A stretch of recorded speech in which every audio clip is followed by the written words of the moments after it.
Assalamualaikum warahmatullahi wabarakatuh. Berjumpa lagi dengan saya, yaitu Muhammad Rohimin, dalam motivasi hidup. Dalam kesempatan yang baik ini akan menengahkan judul yaitu hidup nyaman. Itu bagaimana? Tapi sebelumnya saya doakan kepada teman-teman semoga sehat selalu, tidak ada kekurangan suatu apapun, dan juga dilancarkan rezekinya.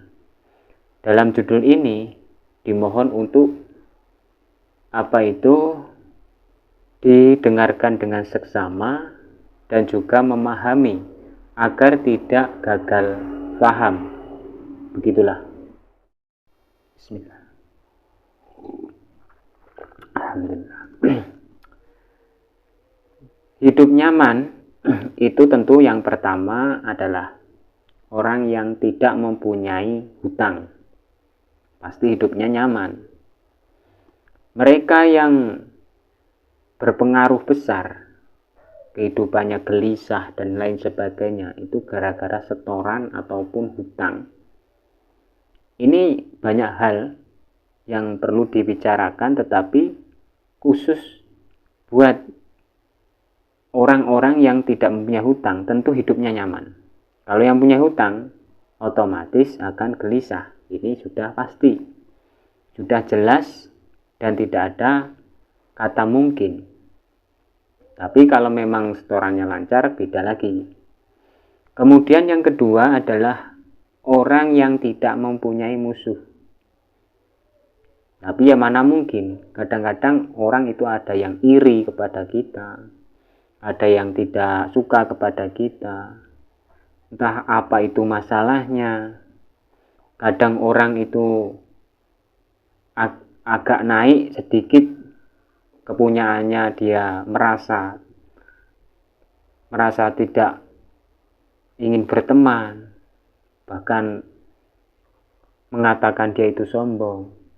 Sudah punya sedikit saja sudah sombong, katanya seperti itu.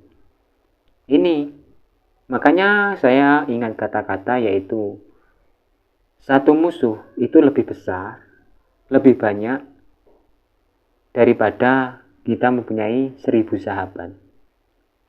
Kita mempunyai musuh satu, maka akan mempengaruhi orang-orang yang dekat kepada dia yang memusuhi kita, itu mempengaruhi.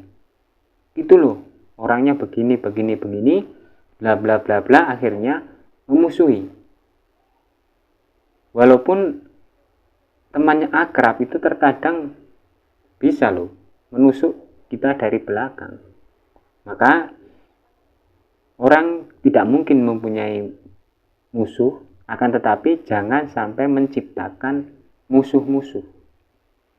Ini agar hidup kita nyaman, maka kita melakukannya hal-hal di saat berbicara itu yang penting-penting saja. Kalau inginnya bercanda silahkan. Ini karena bercanda itu penting, karena orang butuh hiburan agar tidak hidupnya tegang dan lain sebagainya. Begitulah kira-kira. Yang terakhir, yang ketiga, hidup nyaman adalah mereka yang sehat. Yang sehat badan, makan enak. Maksudnya ya makan apa saja yang penting halal, tapi merasakan enak.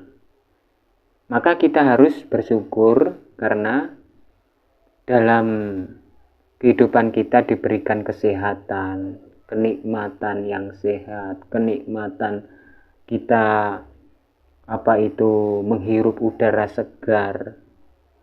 Cobalah kita bayangkan kalau orang yang di situ kekurangan gas ataupun bisa dikatakan pernapasan, maka di rumah sakit akan berjuta-juta.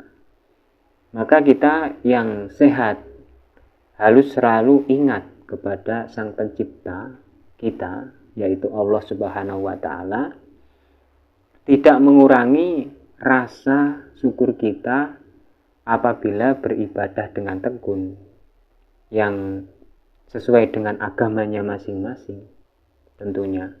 Karena kita ingin nyaman di kehidupan ini juga perlu toleransi kepada sesama lain agama, begitu. Jadi tidak perlu kita fanatik, tidak perlu kita nggak mau berteman kepada seseorang yang tidak seagama. Karena kita di Indonesia, kita pegang erat yaitu kerukunan. Maka kita harus ingat Bhinneka Tunggal Ika, berbeda-beda tetap satu jua. Dan berdasarkan Pancasila, inilah yang seharus kita ingat-ingat. Karena filosofi Pancasila semua sudah teman-teman mengetahui. Mungkin itu saja yang dapat saya sampaikan pada kesempatan ini. Dari saya, Muhammad Rohimin. Ada kurang dan lebihnya mohon maaf yang sebesar-besarnya. Kita jumpa lagi pada video-video ataupun judul yang selanjutnya. Saya akhiri. Wassalamualaikum warahmatullahi wabarakatuh. Sampai jumpa kembali.